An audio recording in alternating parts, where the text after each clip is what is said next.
What I want to do is introduce my understanding of salvation and inheritance. Now, there are probably a lot of views that I would not go to the stake for. I have ecclesiological views, for example. What I believe, but I wouldn't die for my ecclesiology. For one thing, there's at least 3 ecclesiologies taught in the New Testament. The Presbyterian form of government, the Episcopal form, the Congregational, and I wouldn't go to the stake for what I believe about ecclesiology. But I want you to know that what I teach now, I would die for. I would go to the stake for this. It's something I believe to my fingertips, from the crown of my head to the soles of my feet. Now here's the thing. Salvation and inheritance are not the same. Salvation, being born again, is what makes inheritance possible, but not inevitable. Going to heaven is inevitable. Coming into your inheritance is possible, but not inevitable.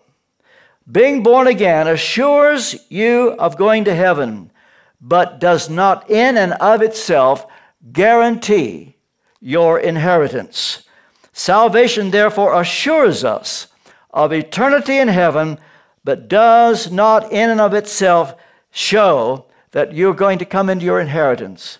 Because how we show gratitude to God for being saved, how we grasp what He wants us to do, is something separate from salvation. Let me put it this way. We show gratitude for being saved, and then come to grasp the lot that God has designed for each of His children. Now, here's a crucial point. According to Psalm 47, verse 4, God chose our inheritance for us.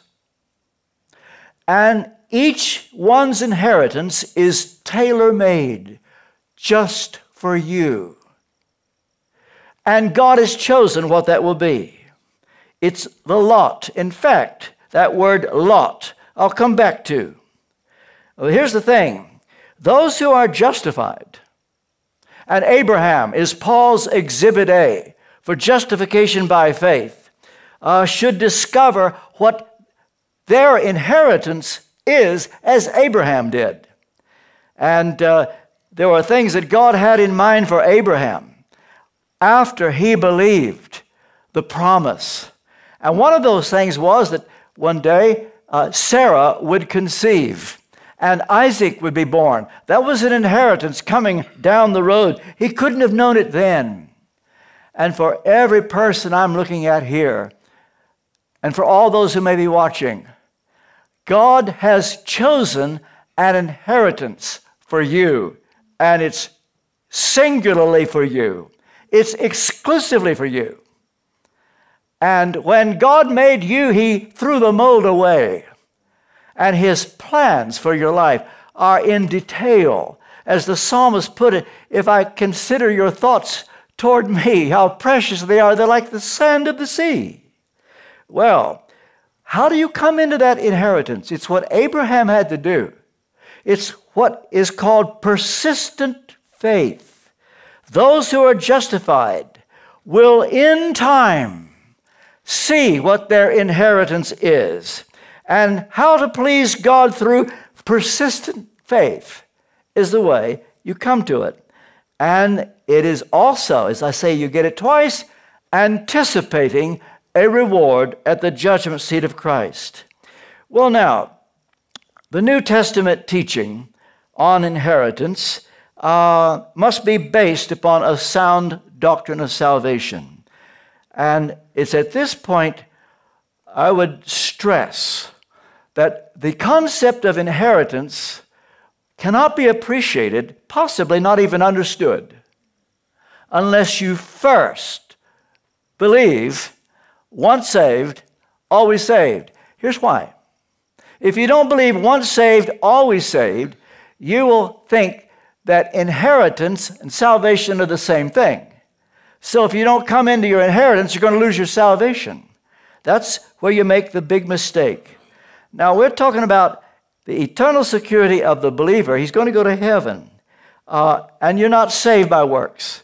By grace are you saved through faith. That not of yourselves, not of works. You see, my Aunt Ruth thought it was works. And she said, what if I don't make it? What if, now I've been there, what if I don't make it? Because it was drummed into her that you do this, you don't do that. And this is how you know you're saved, according to the view of those who don't believe. Once saved, always saved. But here's the thing. The believer is sovereignly chosen from the foundation of the world, and even that not according to works. When God saw us from the foundation of the world, it wasn't because he knew in advance that we would believe, and then he chose us. Wrong. Or he didn't choose us because he knew that we would manifest good works and therefore say, oh, I'll pick you. Wrong. According to Paul, we were chosen not according to our works, but according to his own purpose and grace.